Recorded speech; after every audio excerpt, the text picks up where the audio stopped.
ॐ श्रीरामाय नमः।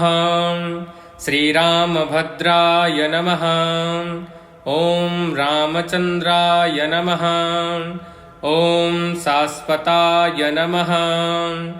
ॐ राजीवलोचनाय नमः।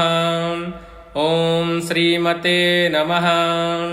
ॐ राजेन्द्राय नमः। ॐ रघुपुङ्गवाय नमः। ॐ जानकीवल्लभाय नमः। ॐ जयत्राय नमः।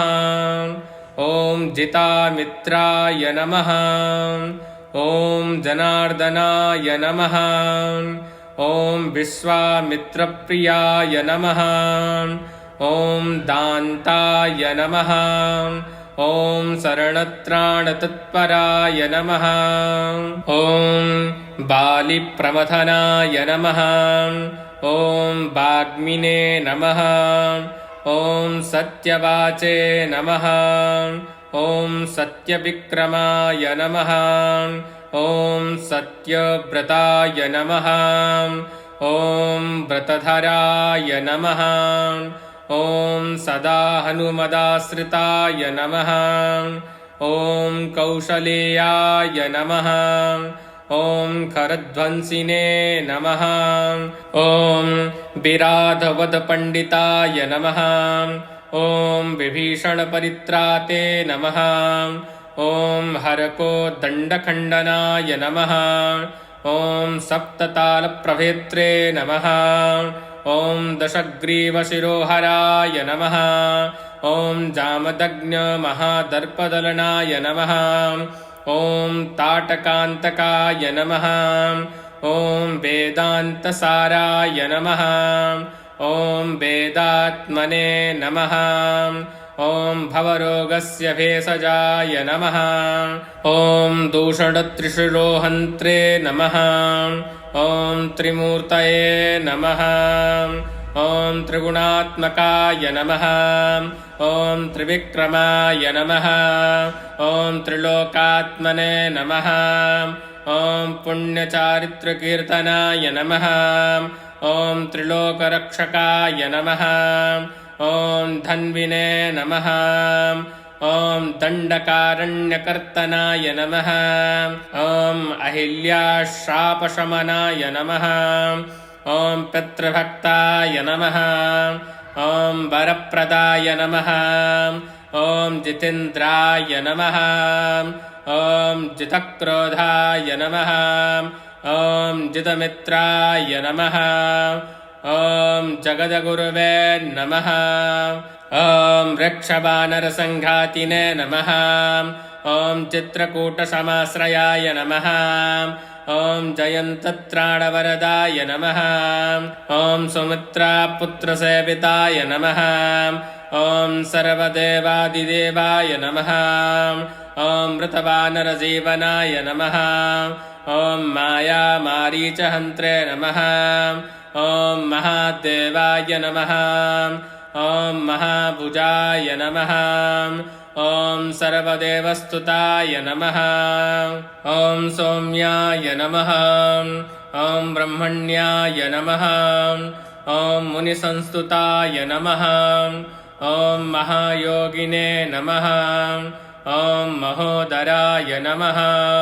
ॐ सुग्रीवेप्सितराज्यदाय नमः। ॐ सर्वपुण्यादिकफलाय नमः। ॐ स्मृतसर्वाघनाशनाय नमः। ॐ आदिपुरुषाय नमः।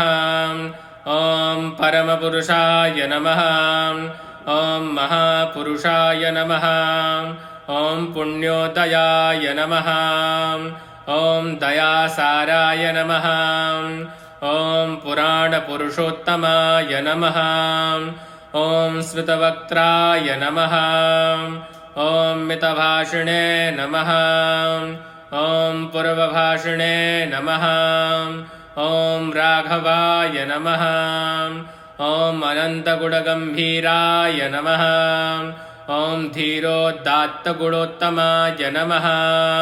ॐ मायामानुषचारित्राय नमः। ॐ महादेवाधिपूजिताय नमः।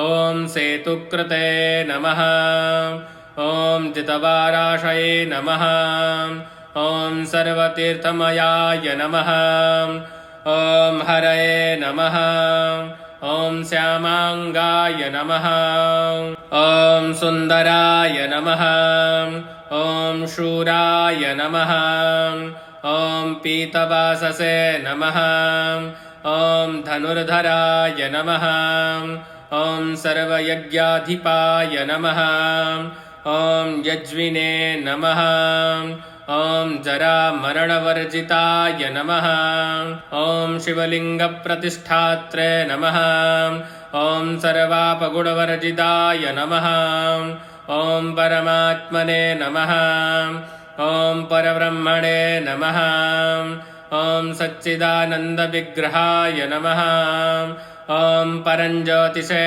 नमः ॐ परन्धाम्ने नमः ॐ पराकाशाय नमः ॐ परात्पराय नमः ॐ परेशाय नमः ॐ पारगाय नमः ॐ पाराय नमः ॐ सर्वदेवात्मकाय नमः ॐ परस्मै नमः ॐ श्री रामचंद्राय नमः।